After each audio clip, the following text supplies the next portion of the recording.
Howdy, friends, and welcome to The Story Field.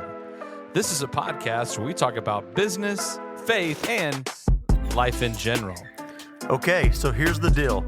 We want you to be encouraged. We want you living in hope. This life we live is complex. It's hard at times. At The Story Field, you will find great stories of normal people just like us who will inspire you. Our goal is that you leave encouraged, inspired, and excited to move forward in life.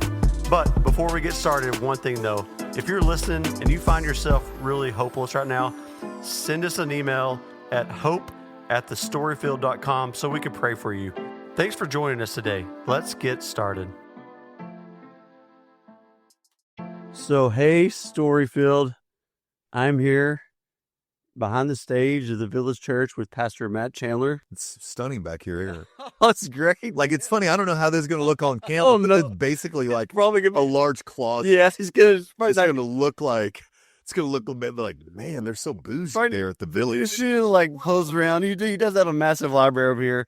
Okay, man, I'm gonna date myself and probably you. So I went fishing with a buddy recently, and I told him I'm gonna get to interview Matt, and he goes, "I have 2 CDs from Matt Chandler that you gave me." Oh. So I couldn't get him here, but so do you remember? Pursuit of Pleasure series. Yeah. So where were you? So we filmed where these were recorded at, they were out of Psalm 16:11. Okay. At Grace Bible Study in Yep. Abilene, Texas. Okay. So I did a I was trying to. That was semester-long series on that passage where David's like, "You have made known to me the path of life. You filled me with joy in your presence, with eternal pleasures at your right hand."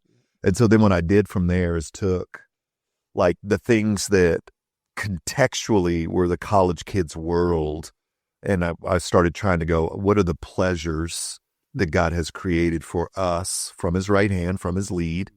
What does it look like for us to walk in obedience in these things so that we both receive the pleasure of God leading to our joy and a life of flourishing? So that was the series. So that's how long I've been listening to you. I was handing out your CDs. Since we lost burned those. CDs. So yeah. Yes, that's And it. I wanted a copy of it, but dang, I forgot it. I was going to give you one. Yeah. Man, I wrestled a little bit with what I wanted to. What did I want to pick your brain about? Sure. And in praying about it, I think I heard the Lord say, I just want to hear. We're the story field. I just want to first hear your story. There's 1,000 topics we could get into, but I just want to hear. And the Lord says, like the slow, unhurried version of the story. Like, Yeah. So, and we like to kind of track it from childhood. Okay.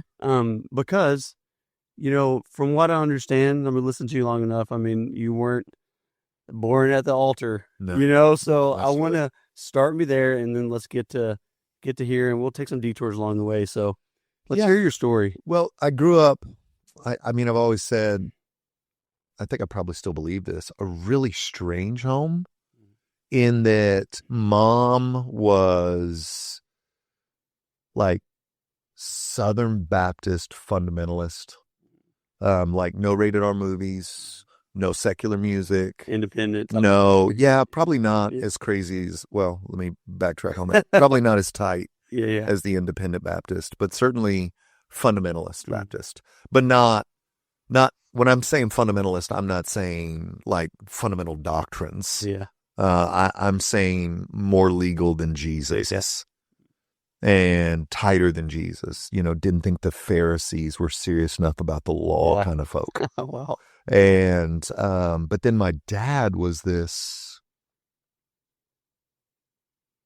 like explosive, kind of given to violence, like, I don't know how to explain my dad. We've reconciled and I love him. He's local. I still try to see him as often as I can. But man, it was this super weird home where you weren't really allowed to watch rated R movies or listen to secular music because of Jesus, but then dad might snap and beat the hell out of one of you. Mm. And that was hard to reconcile in my little brain. And, like it was so bad that at times we would, each of us, there's 3, I've got 2 sisters, we'd ask mom, like why we wouldn't leave. Were you the oldest? Mom, I'm middle. Okay. I'm middle. And mom would kind of blame Jesus on why we weren't leaving, Oh, wow. you know? So then that kind of makes you go, well, no, what's up with Jesus? You know? And so that's, you know, Dad was a Navy guy, and what made Dad could be a lot of fun, man. And he could be sweet and loving, and until he wasn't. And that wasn't tied to anything we could see. And so that was just super disorienting. And what made me in some ways is I think about the time I turned 9, I figured out I can control my environment with my personality, with my sense of humor, by getting things done, by staying out of the way, by I can control my environment. And I could. And I was like naturally gifted at it. Yeah. I could be funny at the right time. I have, like, I've got a really big plate. I can get things done. I can win. It's performance from the beginning. From by the time I'm 9, I'm like, I can control this. Wow. And did and was. I mean, I was a popular kid, and I was, you know, I wasn't a great athlete, but I'd hustle and work hard. You guys are West Coasters, right? And we were kind of all over, you know. Yeah, we were West Coast, but we got to Texas, you know, like Texans would say, as soon as we could. Yeah. But so I was born outside of Seattle, Olympia Memorial Hospital. Then we moved to Sault Ste. Marie, Michigan, so Yooper, you know, basically Canada. Oh, yeah. Then over to the Bay Area, and then finally across to Texas. And we've all settled here. Like, everyone's here. Nobody left. Yeah. I always thought I would. I thought I'd get back. When I was thinking about planting a church back in like 2002, I thought I'd be heading West Coast. Huh. So you navigated by performance, controlling your environment. 9, what were the middle schools, high school years like? Did y'all? Well, they were wild. Were you going to church? That's the hard question. Mom was kind of militant adamant that she'd drag us to church, but not like force us to go to everything every time the doors are open. But she's going to drag us. But Dad's not going. Yeah. And then there would be seasons in which nobody was going. And then, you know, all of a sudden we're going back, you know, and I've still never, I don't know that again, the complexity of their lives. I have so much respect for my parents. They're human beings. They're both from these really difficult backgrounds. They were trying to find their way. So I don't have any resentment towards my folks. I have a lot of respect for them. And yeah, it was a strange upbringing in those ways, where Dad's volatile, Mom's surviving. That's my role now as a 51-year-old. Mom's trying to figure out how to survive. She's got 3 kids. One of them's me. You know, it's true. Yeah. One of them's me. Yeah. And I got a lot of energy, and I've got a fast mouth and a quick twitch brain. And, I was just trying to figure out the way. So you're in high school, some wild times. Yeah. When in the world did you encounter the Lord for the first time? Like, where did he come into the picture? You get to Texas. Texas is a football state, man. It's a football state. People are largest religion in the state here. Biggest churches, it's hard for people, like when I'm traveling and stuff, it's hard for me to like help them understand. No, this is an $85 million high school stadium. It's amazing. If they get a full ride to SMU, they're playing in a smaller stadium. Yeah. It's just hard for people to compute how big this sport is here. Oh. And so join the team. And so what's your age now? Like sophomore. Okay. So I'm in high school. Man, I'm lost, man. Lost. I get a lot of shame from things I did in that little season. I was just idiot kid, man. Yeah. And this guy named Jeff Faircloth, still know him. He's works at I think he's still a coach at Second Baptist Houston, on their football team. He walks up to me in the football locker room, not anxious, not nervous, not embarrassed, didn't whisper it. It was just like, hey, man, I need to tell you about Jesus. When do you want to do that? And I was embarrassed that he was asking me. Yeah. I mean, I'm kind of looking around to see, wait, who? But there was something about two things. Some people aren't going to like this, and I'm okay with it. One, the courage he had in that moment was something I immediately went, I don't have that and I want it. Two, if he wasn't the best player on our team, I probably would have never listened to him. Like, he ended up playing football at Texas A&M. He was so much better than anyone else on that team. And I just know if Jeff was the third string tight end, then I'm probably making fun of him at that moment. But because it's Jeff frickin' Faircloth who said that to me, one, I immediately was like, I don't have that courage. I'd like to have that courage. I'd like to be the kind of man who doesn't care what anybody thinks, because I was the kind of man at that time that would say I don't care what everybody thinks because I cared what everybody thought. But it was clear Jeff didn't, not like me. So he had some strength, internal strength I wanted. And so Jeff and I started hanging out. God, you wonder, man, I was wondering, like, what was going on? What was the Lord doing on him? Like, and highlighting you. Like, well, Jeff and I have talked. He's got his own story, bro. I mean, he's being raised by his grandparents. He was an odd kid. Yeah. I mean, thank God he was such an exceptional athlete. Dude loved him some quartet music. Like, I'm listening to Metallica Black Album before a game. That dude's got the Gaithers turned up to 8. Get high to some quartet music, bro. You probably didn't know that at the time. Like, what? He's like, listen to the bass on this. Yeah. That meant something very different to me than it meant to Jeff Faircloth. Okay. Listen to the bass on this. Was this guy in the background like, mow. Man, they're different, bro. There's going to be a lot of people in heaven. Yes. Does that move? Amen. But what did the Lord do to you in that moment? Like, what did that set off in you to start the drawing or winning? I don't know that I'll ever quite understand that. That's what, theologians call the effectual call of God in Christ. Like, I would go with Jeff to jam Jesus and me. I would go, this is 90s, bro. For the 90s. Everything was an acronym. Playing CD. Jam, Wednesday night, Jesus and me. And I experienced it as so kind of kitschy, Saturday Night Live-y, that I would, I'd kind of mock it a little bit.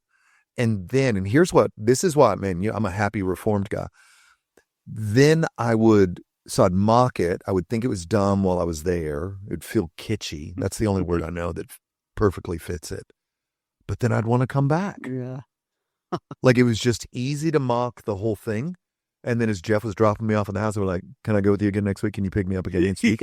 So it was this weird thing happening to me where I don't know that I was resonating with the games and the music and maybe even the teaching.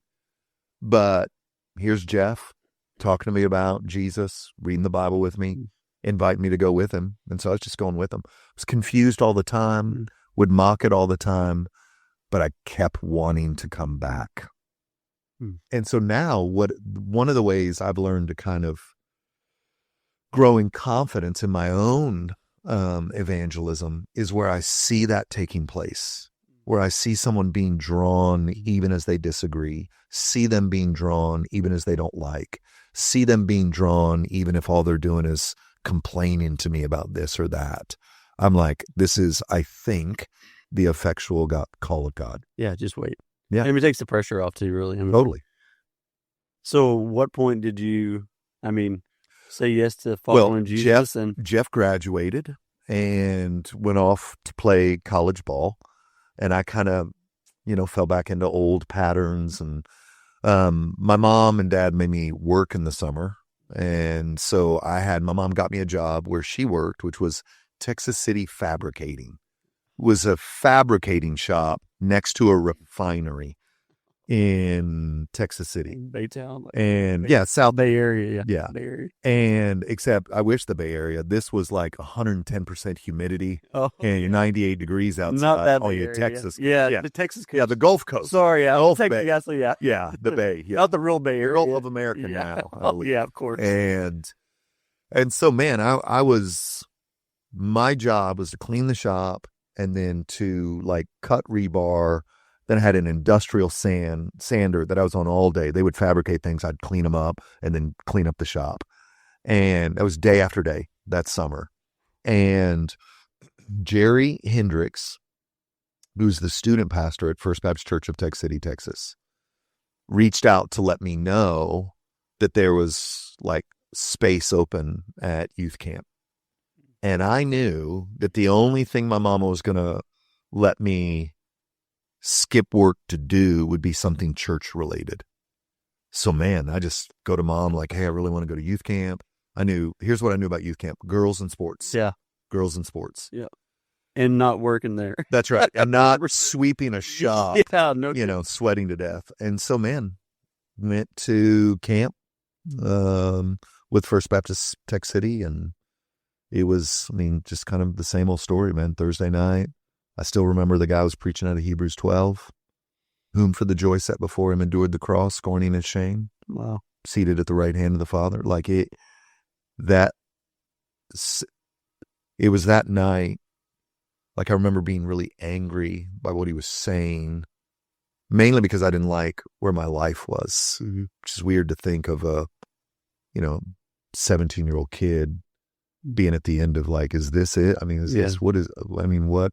I don't like who I am. I don't like what this is, but I don't know any different. And sounds like you're pretty aware, internal. Yeah. Even early. I don't know. I'm just trying to think, is this how I see it now? Is that how I was experiencing it then? I wish I journaled back then. Yeah. If I run into that now and, like with the cancer stuff in 2009, I just go read my journal. I'm like, this is how I was thinking. But I just remember I was frustrated at what he said. I think a core lie I picked up on as a kid in my kind of origin story was that I am useful, but not necessarily lovable. Wow. Yeah. Like if I can produce, if I can stay out of the way, then I have some value, but I'm not necessarily lovable.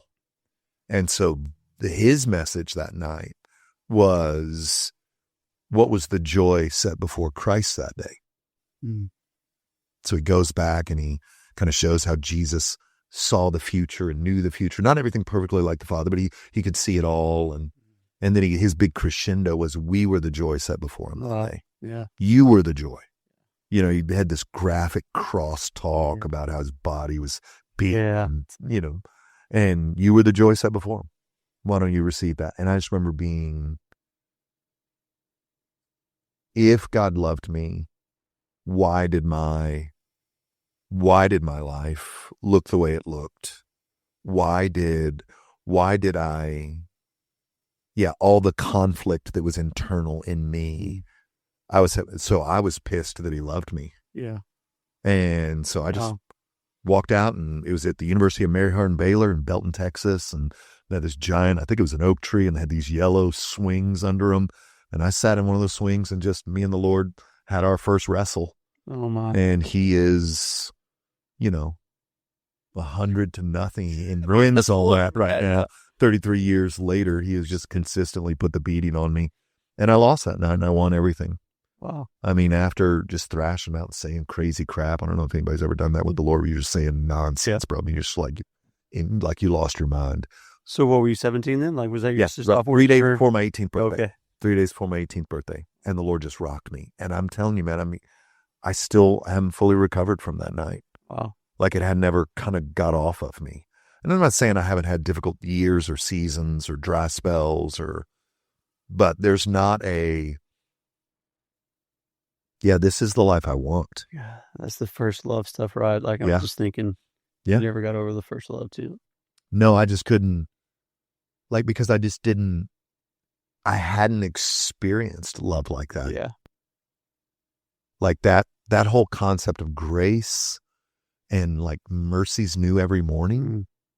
And it's stuff I will say it. If you get tired of me saying it at the Village, you need to find a new church, because I'm going to say it. Like, Jesus knew what he was buying on the cross. Love that, man. Like, I'm saying that to me still. It's still making me go, that's right. Yeah. His brow is not furrowed towards me. Oh, man. He's not thinking about where I am right now at 51 and going, dang, I thought he'd be further. I am. Yeah. I'm looking at me going, man, I'm 33 years in the game. Yeah. Is this compulsion really still here? Yeah. But Jesus isn't looking at me that way. Jesus isn't going, still. Yeah. You know, that's not how this works. And I just don't know that I'll ever get over that. That's just, nobody can love me like he can. Man, what happened in senior year? Man, I went back. People thought I joined a cult, bro. I was wearing an I Heart that guy? Jesus shirt, carried my Bible. I mean, people thought, what the heck happened to Chandler? Crazy. I heart Jesus. I wore that white t-shirt till the pits turned yellow, bro. I bet you I was wearing that shirt 3 times a week. And I was just sharing the gospel with everybody. Just evangelizing like crazy. I just turned it, well, you know why? Because Jeff had discipled me. Yeah. Before I became a Christian. I mean, it wasn't that I got discipled for you, right? after. Oh, yeah. He discipled me for. Right? Here's how you walk up to somebody. Here's what you do. You pull them into your circle. You read the Bible with them. You invite them to church with you. And then I just did what I saw. So I to this day, I'll argue discipleship starts before you become a Christian, not after. But Christians think it starts after. Now that you're saved, let's read the Bible. Yeah. But I'm telling you, it starts before. Yeah. Oh, wow. So a whole different senior experience.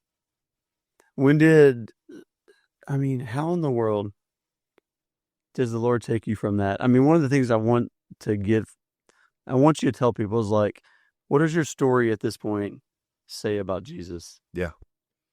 From there, and then move to the next step, like college and because when I picked up on the CD time, when you were in Abilene, I was driving past. Come on, my brother's giving me CDs and listening. Like, who is this dude? But I thought you were up in Dallas too, or Metro or something. I was. I came. Maybe that was later, but it was later. How do you go from the angry? Ferret Claw gets a hold of you. Jesus gets a hold of you. Yeah. Senior year, you're out hurting Jesus, getting everybody to like. Well, here's what, again, if we're talking about discipleship before, I think because I wasn't a church kid, I was asking different questions. And then I think what ended up happening is these ideas, these Bible stories were so new to me that they were hitting me differently than maybe how kids were being taught them at local churches. So to me, they weren't framed as moral fables, but really these kind of look at what God is able to do. Oh, man. That's where big. I'm not learning, your David and Goliath and your Noah and the ark through the lens of be a moral person. I'm learning them kind of more closely connected to the attributes of God. And that reshaped how I read the Bible. And then what I found is that because I was so curious about the Bible, that I was just devouring it. And then every weekday morning, I would record 30 minutes from Chuck Swindoll, 30 minutes from Dr. Tony Evans, 105.7 in the Houston area. Yes. And then, man, I just devour those tapes. Just listen to those tapes. I just study my Bible. Just read. Just couldn't stop reading enough. And as weird as it sounded, it's funny for how we shaped things here at the church. I felt like I knew more than the church kids almost overnight. And then what ended up happening is the church kids then and the lost kids would come to me and say, hey, what do you do with this? Or have you seen this? Like, can you do this? Can you?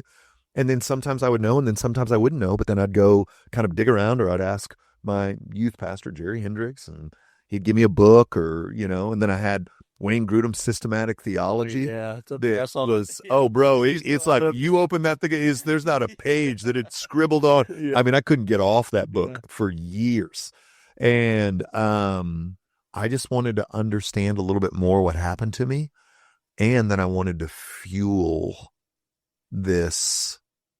I can't believe this God loves me. This God, like this one. That has never left you. No, It's so sweet. I've been Never. yelling similar things 100%. since I was 23, and now I'm 51.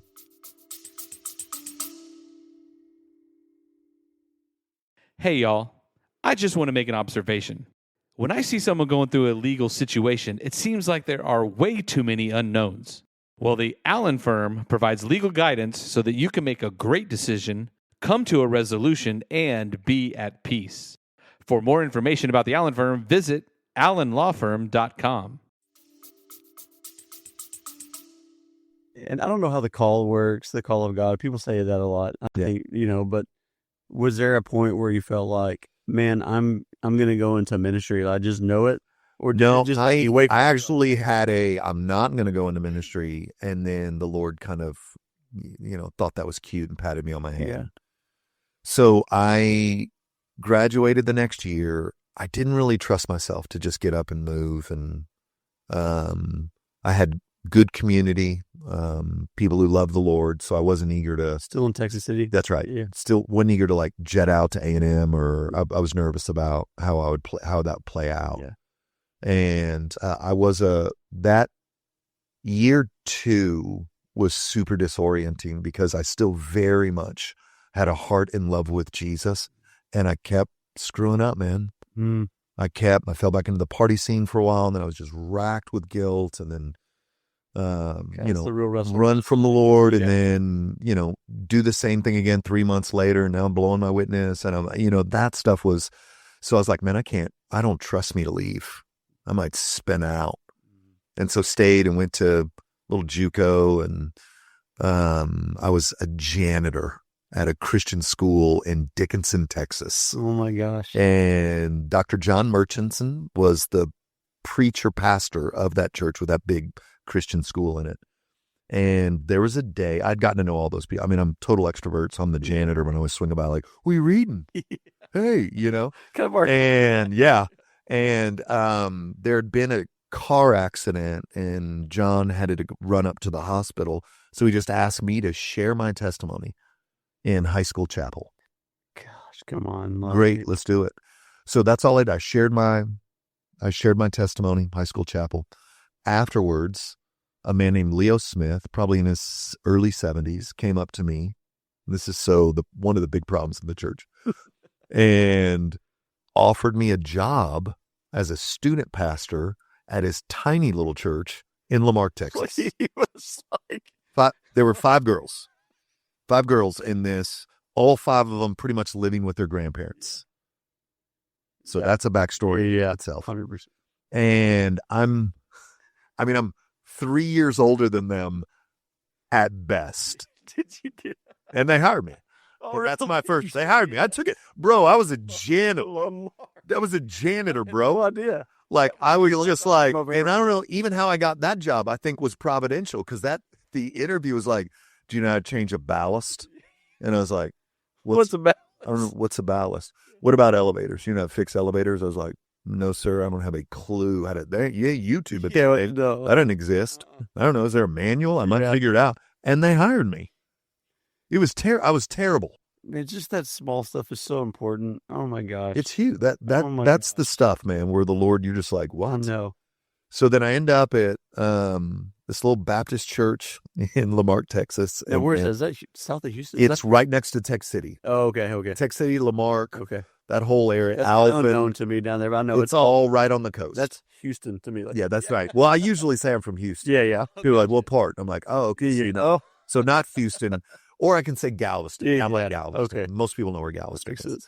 And so I'm working at this church. I'm not a churchman. I don't understand the politics of it. I don't understand, like, it was, and I'm sure, look, I'm not throwing smoke, man. I'm sure I was such an idiot. I mean, such an idiot. But man, I found that church to be most frequently in opposition of me seeing kids come to know Christ. Yeah. Not that they didn't want to see that, because they would have shouted from the rooftops. They did. But they just fought me at every turn, and I was always in trouble. Always in trouble. And you don't tend to get fired at a church under 300 for anything other than some moral character flaw. And so I didn't get fired. I wasn't messing with those girls. I wasn't, nothing like that was happening. I just didn't want to go to associational camp. I wanted to go to Super Summer. Yeah. Associational camp was lame. Yeah. It was like a 70-year-old man doing a chalk talk, painting a picture of dogs, and then they turn on a black light and there's a cross behind it. And Jesus used it. I mean, people 100%. Got saved. Yeah. But I wanted to go to Super Summer, of course. But even that idea I was met with resistance on. It's offensive. I mean, it was. Yeah. I mean, it was just like everything I wanted to do to see kids saved. I met a great deal of opposition. Yeah. And then, so in my head, I'm like, man, if this is church life, no, thank you. And so I hatched this plan to be a really successful lawyer with a great Sunday school class. That was my plan. Well, I've been there. I'm a lawyer myself, so I'm going to make a crap ton of money, and I'm going to have a great Sunday school class. That was my plan, because we were poor. Yeah. Like cars repoed, house closed down, poor. And in my head, I'm like, that's not going to be my life. So I'm going to go to law school. Wow. I'm going to become a lawyer, and I'm going to have a great, because I love teaching. Love teaching the Bible. But I don't know how to do this. Yeah. I'm going to get fired everywhere. Yeah. And it was just the stream I was in where lead pastors looked weird in jeans. Yeah. You saw your pastor in jeans growing up, you were just like, yeah, that's not right. 100%. That doesn't look right. Huh. And I knew I wasn't going to be a youth guy the rest of my life. And I knew, what else was there? The education minister, which was basically an administrator. Yeah. I ain't got none of those skills. Or the music guy, that ain't, nobody's hiring me to do that. Yeah. And so, it's kind of the story.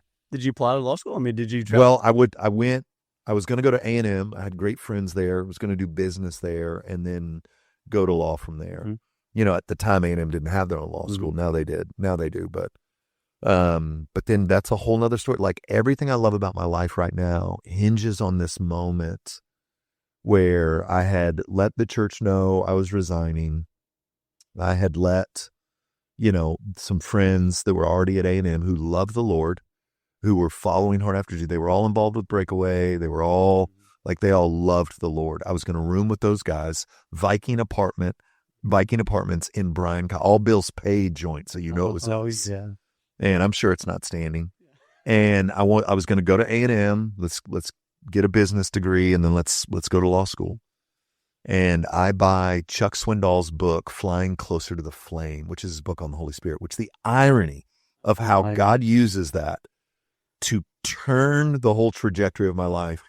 And now I am a total continuationist. So I would disagree with so much of what was in that book, but God used that book to get me to everything I love right now as a 51-year-old man. So I'm reading that book, and was it on cassette tape, by the way? No. I was reading it, straight up went to. Did you have any of those? Baptist. I had a ton of those. Yeah. Baptist bookstore. They didn't call it Lifeway yet. Yeah. Baptist bookstore. There in town, and I'm reading it, and I don't know how to explain it other than I just knew the Lord was like, "Hey, we're not heading to A&M." Well, what do you mean we're not heading to A&M? Yeah, we're not. So then I do what I always do, still can do if you catch me on the wrong day, where I'm just like, hold on. Let me explain to you why this is such a good idea. These guys love the Lord. I already have ministry opportunity. I already have, everything for me to flourish in my mind's eye was there. We remind God a lot. Oh man, these guys are farther along than me. 100%. They're gifts from you already in my life. Unstuck Coaches hates it when movement and progress in a person's life or business is stuck, or frozen, or slowed, or just stopped altogether. Well, we have found a solution. Unstuckcoaches.com. They offer a variety of coaching services to get you or your business moving again. Check out unstuckcoaches.com. So, time out right there. What did your parents and your family look like at that point? I mean, especially seeing Matt. Yeah, all the years. I mean, the only real difference at that point was my little sister, who had been a pretty powerful encounter with the Lord and was starting to try to follow after him. Was your pops kind of aggressive with you being super evangelistic at the time? Like that? No, I don't remember. I remember Dad early on being a bit of a, I'll watch my mouth here, like just a bit of a punk. Yeah. You love the Lord. Like okay. You know what? Yeah. I thought I asked you to take that trash out. You love Jesus. You don't love take the trash. It's just crap like that all the time. Where I was like, sheesh, man. But Dad was, again, I know I'm trying to honor him and still tell the story. Like, Dad could be so fun and so kind, and then he would just explode. But it wasn't tied to, like, you might be, and I think this was the terror of it, like, you might be in the middle of a game, and then all of a sudden, he ain't playing anymore. Yeah. But you don't know what switched. Yeah. And now it's violent. Yeah. And not the kind of violent, my dad's a hoss, man. He was a big old man. Yeah. It wasn't anything like anybody in this room would want to smoke with. Yeah. Now he's, 80 with COPD, but back then he was a huge man. Okay. Cool. I just was wondering if that's awesome. So no. Okay. Now, by the grace of God, profound transformation in my family in the years to come. That's awesome. Like, Daddy deeply loves Jesus right now. I can't tell you the last time I talked with him where he wasn't tearfully talking to me about what he read in the Bible or what God's been showing him, or, super encouraging to profound transformation in my dad and my mom. I don't think my mom knew what was available. I think she knew how to behave correctly. I think she probably was operating how I had learned to operate until the Spirit really healed some parts of my soul, where let me produce, in her mind, I think it's let me work hard, let me get things done, let me bury my head and keep my head down and just survive. Because she had learned she wasn't lovable from her family of origin. And so she's stuck, he's stuck, creating me being stuck. And this is that generational change that can occur when somebody finally fully surrenders to Christ and then is serious about keeping at it. Like, what is that? What's my motive with that? I don't like that. What is that? I want to give that to Jesus. That's a cool phrase you said, know what's available. Yeah. Well, I just don't think, do you know how many people even here at the Village who, I've got a guy that was in my Thursday night discipleship group who's been in church his whole life. Yeah. And night one, around my fire pit, he said, yeah, man, I don't know where I land on all this anymore. Yeah. I think I'm about to just quit. Not quit coming to church, but just quit and believe in it. Like, it's just not, like, he had never had a personal encounter with the Lord. Yeah. He had just been trying to be his version of good. And at the church he was at before that, like, they were super involved, but no real relationship with Jesus. Oh, man. Golly. Like, this is true story. I got a text from him this week. Oh my gosh. I don't think he'll watch it. Even if he did, and he was just like, hey, brothers, it was a group text. Brothers, I want you to know, I read through Romans, and then I was reading the Gospels. And as I was reading the Gospels, I was like, this sounds familiar. So I asked ChatGPT, and just so you guys know, like, the 4 Gospels are the same story told from 4 different perspectives. This is a guy that's been in church since the day he was born. Yeah. And then he's like gobsmacked. What? The Lord uses ChatGPT to wait, I already read this. No, what is this? It has to ask ChatGPT, who he calls a her. And and she had to tell him. But that's what I mean. Like, he didn't even know what was available to him. He was trying to be his version of good and come to church on the weekends. Well, it's hard to surrender. This is the wrestle Right. Like we're learning because, I mean, I'm not too far younger than you. It's hard to surrender to somebody you think's a little bit pissed at you. Yeah. Yeah. As If a they're God- front brow, yeah, I'm not. Yeah. I mean, you grow up performance-based. I mean, so that's a sweet thing. Yeah.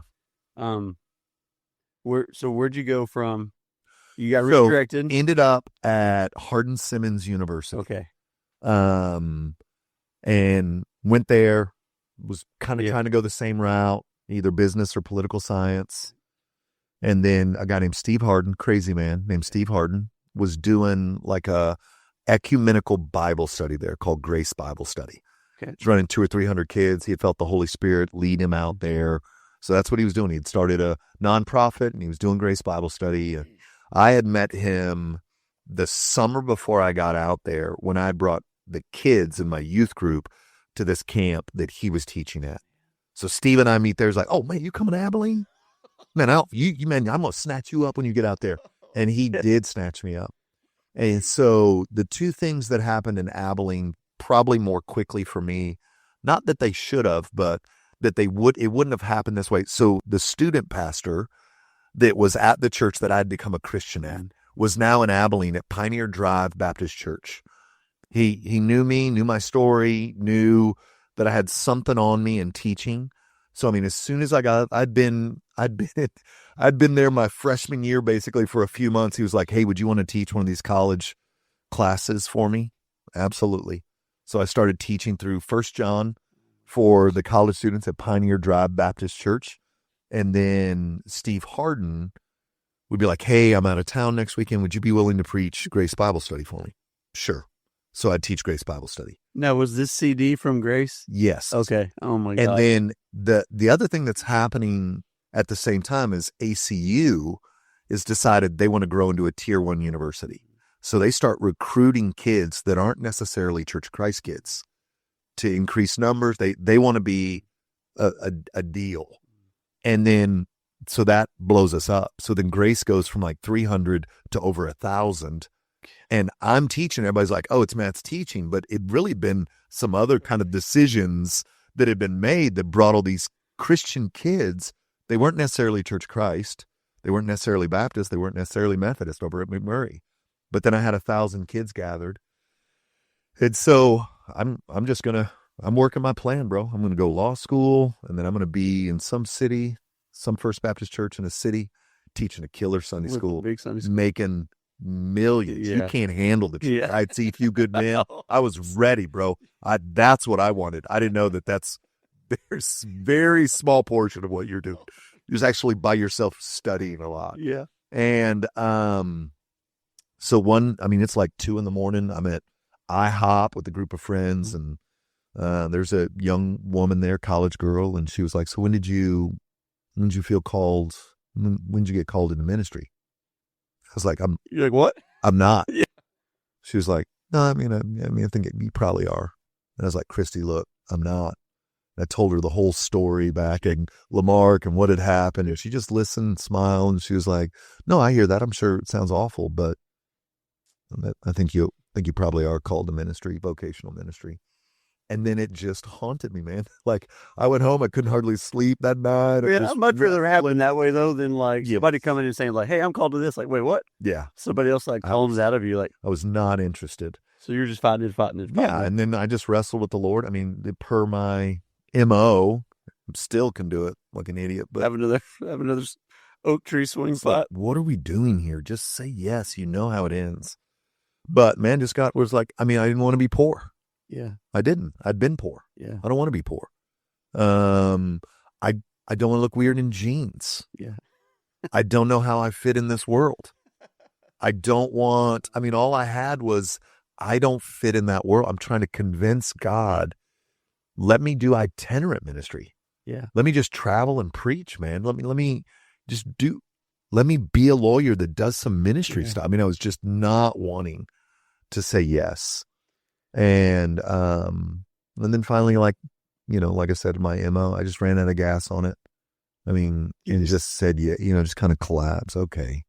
So went and changed my major. He tapped you out. You're a jiu-jitsu guy, right? He tapped you pretty out. much, he got me. And I didn't even see it. Like, a lot of times I could feel it. Wait, I think he's going for that. Is he going for an Americano right now? What's he going? Oh, no. So Yeah, you got me. And then that started. And then I changed my major, and rest is history. Okay, so from here, and I want to be, I want to keep our time aware. You got called into consider a position at Highland Baptist Church. Highland Village First Baptist Church. Highland Village First Baptist Church. 160 people. Yep. 168, my first Sunday. I've got a picture of me holding a sign with a number on it. Yeah. You can't shake the people away from you, man. Yeah. So how in the world? So, I mean, did you go to Dallas first? And then, Yeah. So what happened at Grace is all those college kids would buy my tapes, sermon tapes. And if you don't know what a tape is, you can Google it and you find out. It's similar to what you're watching. And they would buy those audio tapes and they would give them to their student pastors. And then their student pastors would call and see if I wanted to do youth camps or disciple nows or fall retreats or winter retreats. And so I had started traveling around, and in my travels had come across Shane and Shane. Oh, yeah. Originally it was Shane and Caleb. Really? Which Shane was not Shane Everett was not part of it. I got you. It was Shane and Caleb. In fact, the very first album is Shane and Caleb, not Shane and Shane. Just doesn't have the same ring. And then, no, it doesn't. But it did back then. Everybody knew it as Shane and Caleb. And then all of a sudden it was Shane and Shane. And then the Shanes and I ended up being at like 6 or 7 things a year together. Now, is that when you guys formed the Waiting Room Ministries? That's right. So that's what gets me to Dallas. Okay. Is Everett and B are coming through Abilene, and we go eat at Jason's Deli. And E, who's the business guy, is like, why don't we just all move to Dallas and make this thing a package deal? And if they want us, they get you. And if they want you, they get us. And then we could just set up a nonprofit and blow it out. Lauren and I prayed and tried to discern, and we were in a great church there. We had great friends. We knew we weren't living our lives in Abilene, but I love Abilene. To this day, I love Abilene. Yeah. Had I stayed there, I'd have been fine. Yeah. But great people out there. Yeah. I'm a Red Raider, so I love it too. People are like, why would you like this? Like, I don't know. There's something about it. There is, man. There's something about that sunset. There's something about, I mean, listen, I'm not gonna let anybody hate on it, but we discerned we're supposed to go. Mm-hmm. So we moved out, we all lived in the same apartment complex first, and then we all built houses on the same street. What a fun time. It was wild. Yeah. We were doing we never went to bed before like 3 a.m, never got up before lunch, And traveling. Yeah. Traveling. We bought a van, with a Sony PlayStation in it. So you're a hot No, if you could see a picture of the Green Pea. No, do you remember he's had those like TVs and like wire them into the? Yeah. Oh yeah. It was that. It was just up, and then we would play, and and that's what brought me to Dallas. And then I was doing Houston Metro. Maybe that's where I'm thinking Metro. 9/11. Well, no, I got to Dallas, and then 9/11 happened. Before 9/11, I could fly home on Monday night after Houston Metro. Oh, wow. So I would preach. I'd catch like a 10:30 flight home. So I'm back in my bed with my wife, who had just found out she was pregnant with our first. And then I don't want to be out another night of the week. Yeah. We were living in hotel rooms. Lauren used to call her mom and be like, it's like we're always on vacation. I'm like, oh, I'm glad somebody feels that way. I don't feel like I'm on vacation. And I felt more on vacation when we got back to the apartment, and we could just chill, go work out. And, but in that waiting room process, my potluck roommate at Hardin Simmons was a guy named Rich Cottle, who's now married to my little sister. Mm-hmm. His mom, bedrock member of Highland Village First Baptist Church. The Lord is loved me, cool, man. Well, here's some of the trippy stuff. So in college, when we would come into Dallas to play around, because playing hide and go seek at the Super Walmart in Abilene had run out of gas, we would come here. We would come to this area, Highland Village, where Rich lived. We'd stay at his house. We would come to Highland Village First Baptist Church on Sunday morning as a college kid. Good gracious. Before, a decade before I become a pastor here, or man. 5-6 years before I become the pastor here. And then Elaine loves what God's doing through me, and So she becomes like this major giver to our nonprofit. And the story of how I got here was the pastor before me had just, good man, young, in his 30s, had some mental health things happen. And this church didn't fire him. They stuck with him. And they stuck with him until he resigned.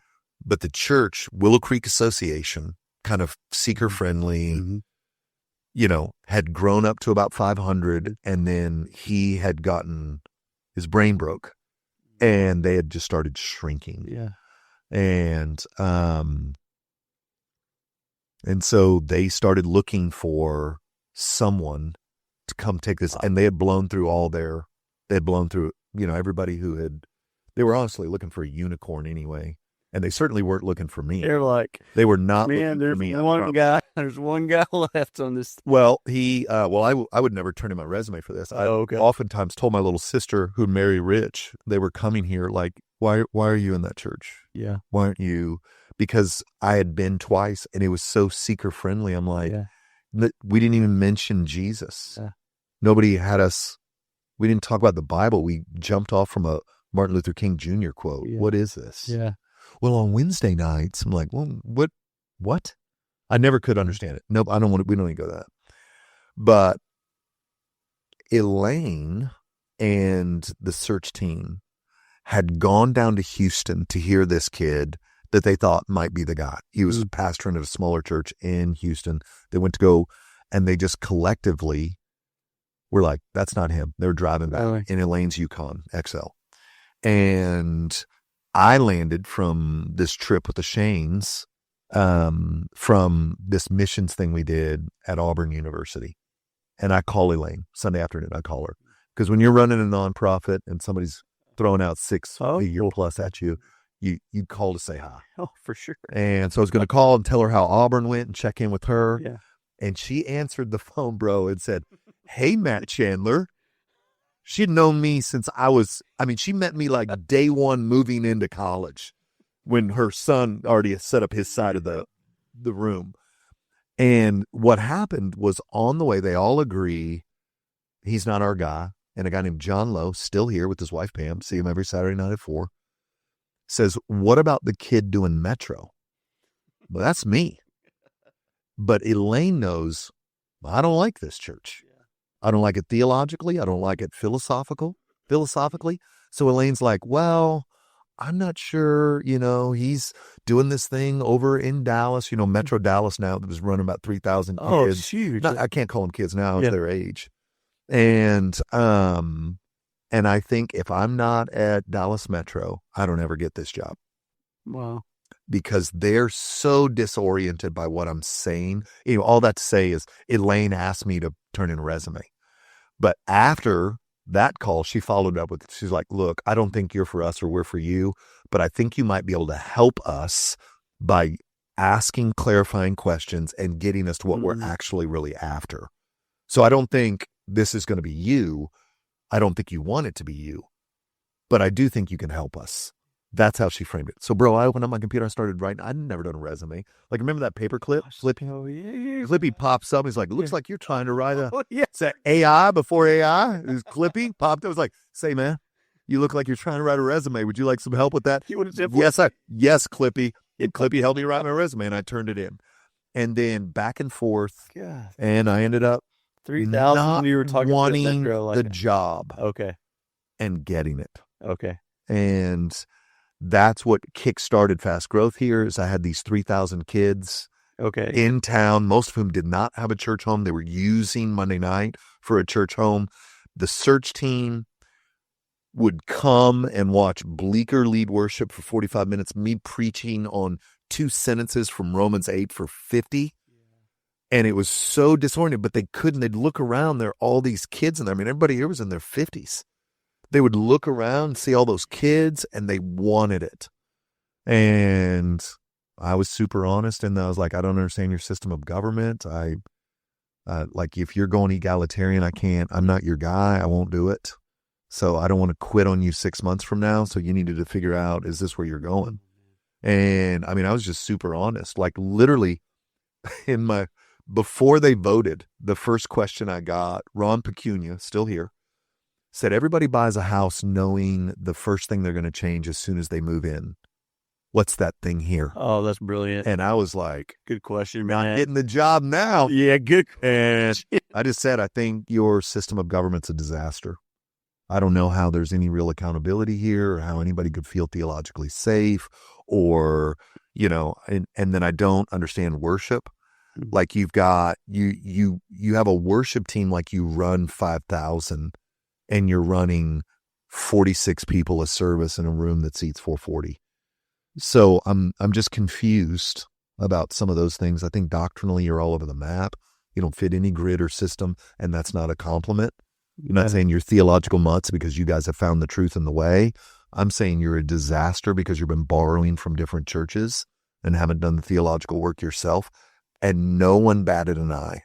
Wow. And that's when I told Lauren that night, I was like, shoot, we're getting this job. Yeah. If that didn't kill it, nothing's going to kill it. So that's how I got here.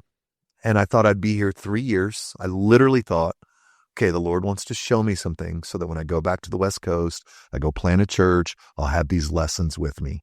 And that was 23 years ago. Man, it's such a sweet, there's so much more I want to dive so much more into it. What a perfect place to land. I do have one more question, but what do y'all look like now? So I know you spend off 4 campuses. Yep. So what's a normal Sunday, people around? What's happening? Just give us that. Yeah. And I want to ask you one more question. Man, I love this. Like I said, these are my people. You've been here how long now? Like 23 years. Sweet. I am now seeing quite a few of those 20-year-old kids that got saved in 03, 04, 05 that were so wild and so licentious, who got saved, who found their spouse here, who had their kids here, who are now starting to baptize their kids. Yeah, that's so sweet. And that, bro, that's so fun. That's so sweet. That's so fun. Yeah. And so normal Sunday, man, you'll catch me in the foyer in the sanctuary before services start. And then we get after the Lord like we have since I got here, man. I'm still. Now you're not running 5 services still? Or no, we're doing 3. Okay. We do 1 on Saturday night, 2 on Sunday morning. We've got a much bigger building than we historically have had. And you can see you keep, you're adding on, but you keep trying to, that was a cool move y'all made. Just getting we plant autonomous churches. We have planted over 100 churches in the last 20 years. Sweet. And some of them not far from where we're sitting right now. Some 10 minutes away. That's hard to do. Away. Yeah. But I think if you have the right guy who's got the right mission and vision, it works. Well, and your governance, we'll get all, the way y'all set it up is just sweet. Yeah. Tell me for a second, and I want to ask you a final question, but tell me a second about your book, The Awaken Alive. Yeah, Awaken Alive really was born of, I think we're in this moment. I think people who are paying attention feel we're in this moment where if you would have told me in 2020 that church attendance would be rising like it is, that Bible sales would be rising, that Gen Z would be flooding back in the church like they are, that like nobody would have believed that would have happened, but it's happening. And so I think we're at the beginning of this moment. Like we can call it revival, renewal. We can, I don't care what word we use. God's doing something unique and it feels like the wind's at our back. And what I don't want is people in churches to watch it on YouTube. For sure. I want them to be in the middle of it. So however they can avail their hearts to the Lord to adjust their sails to be used by God in this moment, I want to try to encourage them to do that. That's right. And so Awaken Alive is a 30-day devotional that's just trying to kick you in your pants a little bit. I'm just trying to get you to wake up. I'm trying to channel the Apostle Paul, who's like, awake, you sleeper. And he's not, if you know your Greek, do your Greek work. That's not like your mama woke you up. Yeah. You know what I'm saying? That's not like turn on the light and honey, that's like how your dad woke you up. Boom, the door's open, the light's on, your sheets off, like get up. It's like the house is on fire, wake up. Like Paul is worried that they're drifting. He's trying to get them to wake the heck up. And that's what I'm trying to do in Awaken Alive. It's just 30 days. Come on, man. Lean back into this. What a time to be alive. Yeah. Okay. Final question. We got. This is more than just praying about it too. And I just sense, I want to hear what it looks like. Tell people what it looks like to abide in Jesus. Oh man. And that was just this morning. It was just Come on. like, I love that question. what it looks like to abide in Jesus. Yeah, I think the way I've historically answered that's probably the way I'm going to answer it today, because I don't know who all's listening. I think the essence of the best way I know to get you there. So if you're listening and you're like, I want to abide in Jesus, how do I get there? The first thing I always, when I'm making disciples, if you will, I'm telling you, I think you need to have an active list of what stirs your affections for Jesus and what robs you of your affections for Jesus. Stop thinking through the grid of right and wrong, or what you have freedom or don't have freedom to do. I just don't think that's going to get you there. But if I ask the question, what, when I'm doing it, when I give myself over to it, when I create space for it, stirs my affections for Jesus? And what, if I let it near me, if I give too much energy to it, if I give too much attention to it, robs me of that affection? And then you will fill your life with what stirs your affections, and you will put to death what robs you of affections. You're on your way. Yeah. And then I'm a big rule of life guy. Like my life has a rhythm that's been structured for abiding. And that means in my life there are inefficient efficiencies. Yeah. On purpose. On purpose. Yeah, 100%. This can't be rushed. Yeah. And that means there are times I miss significant meetings here, because what is my best and most for this organization requires me to steep in the presence of Jesus, not to have 15 minutes here, 20 minutes here, an hour here, 30 minutes here, 7 minutes here. It's long, extended, quiet, me and the Lord. And so that's woven into my life. I mean, I've got weekly rhythm, monthly rhythm, quarterly rhythm, annual rhythm. Yeah, Like, it's on my list. I wanted to talk to you. I just got back. Yeah. Last week, I was out at the river cabin all by myself, Monday through Thursday. Yeah. Just me and Jesus. Wonderful. Just me and Jesus and a few cigars, man. That's 100%. it. Just I don't want to talk to anybody. I'm not out here to work. I'm not out here to produce. I'm going to love and hate being out here with the Lord. Man, what was, I don't know if it's Willard or somebody, just about it's impossible to live a spiritual life in hurry. Yeah, you can't. Maybe Comer. Well, and here's what's hard. It's probably Comer and Willard. Yeah. Quoting Willard. Yeah, 100%. I don't realize how fast I'm moving until I get out there Wow. and then come back. Yeah. Like, it's so quick. Like, I am feeling uniquely the pace of my life today, this Wednesday that you and I are sitting here, because I was gone at that all weekend, got back in town, preached our 20-year celebration of church planting, all day exec site offsite on Monday, all day exec offsite on Tuesday, which jammed up today, not with cascading meetings, because that's one of my rules. Don't cascade me. Okay. I need time to process between. Yes. Which is why when we started, I was like, I need to get home and see my wife before I go to this elder meeting. I need some kind of, let's stop, let's reorient, so maximize those transitions, seek time to be alone with the Lord. And then here's what I just want to fill my life with stuff that makes me think about, marvel, love, and enjoy Jesus. 100%. And then the stuff that takes that from me, I just want it gone. And a lot of it's morally neutral, bro. That's what's crazy. That's why the paradigm most Christians are walking in is good or bad. And I'm thinking through the lens of affection. Yeah. Does this give me affection or rob affection from me? And that to me is the gateway to abiding. Man, thank you. No, thank you, bro. This has been great. Can you pray us out? Man, I'd love to. Thanks, Matt. Yeah. Father, we thank you for your grace and mercy. I thank you that, man, if there's a Christian listening to this, watching this right now, that you are what we hold most in common. We don't have to be from the same generation. We don't have to see this the same way or this the same way. What we hold most in common is that you have transferred us out of the domain of darkness and into the kingdom of your beloved Son. That you have lifted us out of the muck and the mire, that you have set our feet upon a rock. You have put a song of praise in our mouth, that we were dead and now we're alive again. And so we praise you and thank you.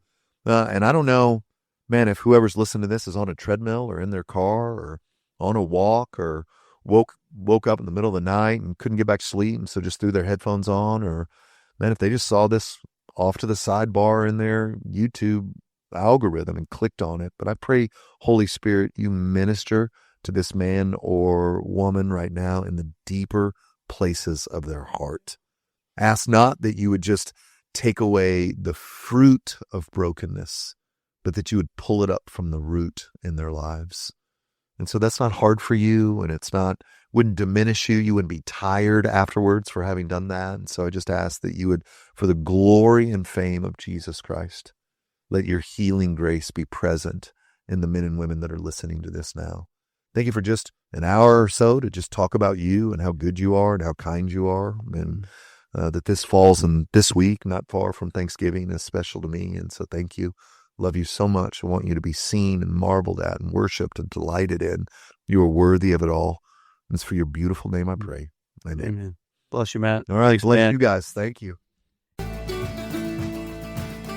Thank you for joining us on this latest edition to the Storyfield podcast. We hope that you have been challenged, inspired, and ready to take that next step, whatever that is. If you know someone with an amazing story that needs to be heard, send us an email at info@thestoryfield.com. Have a fantastic day, and we can't wait for you to join us on the next episode of The Storyfield.